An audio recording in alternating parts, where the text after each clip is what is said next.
सुप्रभात। मंगल मैत्री बच्चों, कक्षा तृतीय, विषय हिंदी, पाठ 8। प्रश्न उत्तर। क्या है आपका पाठ का नाम? बंदर बाट। इसकी हमने प्रश्न उत्तर आज पढ़ने हैं, इसको सीखना है। देखो, आपने स्टोरी फॉर्म में, कहानी में आपको पूरा लेसन हमने एक्सप्लेन कर दिया था ना। तो आज दूसरी बार हम प्रश्न उत्तर समझेंगे। सबसे पहले हम इनके शब्दों का अर्थ जानेंगे। चलिए स्टार्ट करें। शब्दार्थ यानी प्रवेश का अर्थ है दाखिल होना, अंदर आना। जैसे कोई प्रवेश कर रहा है, आ रहा है।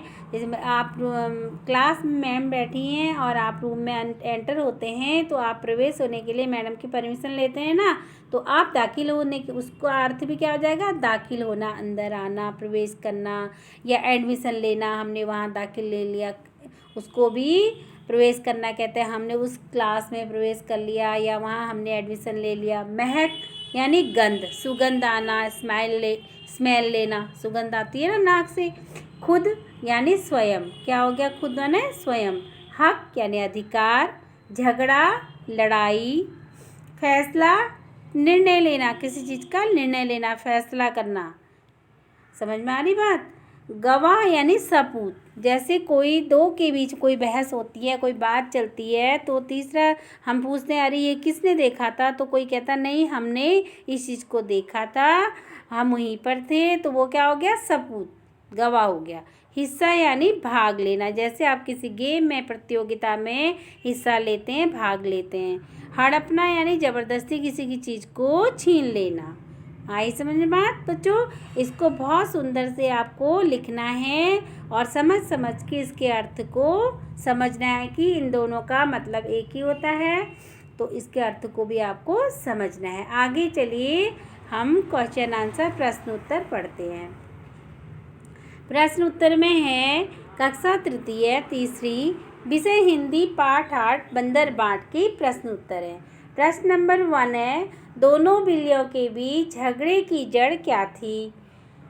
उत्तर, दोनों बिल्लियों के बीच झगड़े की जड़ रोटी थी। क्या थी? रोटी थी। आपने पढ़ा था ना, बंदर बिल्लियाँ कैसे आपस में रोटी की लड़ाई करती हैं और फिर बंदर बीच में आ जाता है, उनकी रोटी को पूरा ही खा जाता है, धीरे धीरे उनका बेवकूफ़ बना के, कई तरह के क्वेश्चन कर के, है ना।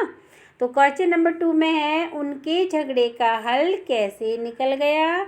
आंसर, बंदर ने बंटवारा करते हुए सारी रोटी स्वयं खा ली। कभी आधी इधर से खाए तो आधी इधर से खाए, फिर एक टुकड़ा इधर से, फिर दूसरा टुकड़ा उधर से। ऐसे करते करते उसने बिल्लियों को बेवकूफ़ बनाया और स्वयं ही पूरी रोटी खा गया। प्रश्न नंबर 3 है, तुम अक्सर किस किस के साथ झगड़ा करते हो? अब ये तो आप अच्छे से समझ गए। उत्तर है, अक्सर हम अपने बराबर के भाई बहन या दोस्तों के साथ झगड़ा करते हैं। या तो घर पे भाई बहन होते हैं, उनके साथ लड़ाई हो जाती है, या क्लास में अपने जो क्लासमेट होते हैं उनके साथ लड़ाई हो जाती है, होती है ना। इस चीज़ को आप ध्यान दीजिएगा, आंसर आपको खुद मिल जाएगा। कहानी का शीर्षक बंदर बाट क्यों है?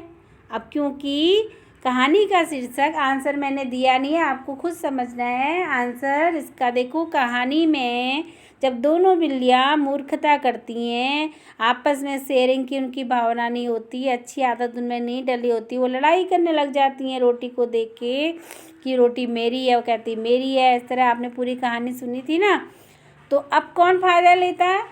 तीसरा आदमी फ़ायदे ले लेता है। तो वहाँ पर कौन आता है? चालाक बंदर आता है, रोटियाँ बिल्लियों को बेवकूफ़ बनाता है, उनकी रोटियाँ खा जाता है। इसलिए इस कहानी में शीर्षक कौन हो गया? बंदर बाट यानी बंदर। आए समझ में बात बच्चों? इसे बहुत सुंदर सुलेख बनाकर आपको अपनी नोटबुक में लिखना है और फिर याद भी करना है और कहानी से प्रेरणा भी लेनी है कि हमें आपस में लड़ाई नहीं करनी चाहिए और आपस में शेयर करके मिलजुल कर आपस में रहना चाहिए। कोई भी चीज़ किसी के पास नहीं होती, उसे आवश्यकता है तो उसे हमें देना चाहिए। हेल्प करने की, मदद करने की आदत भी हमें होनी चाहिए। ओके, बाय बाय बच्चों।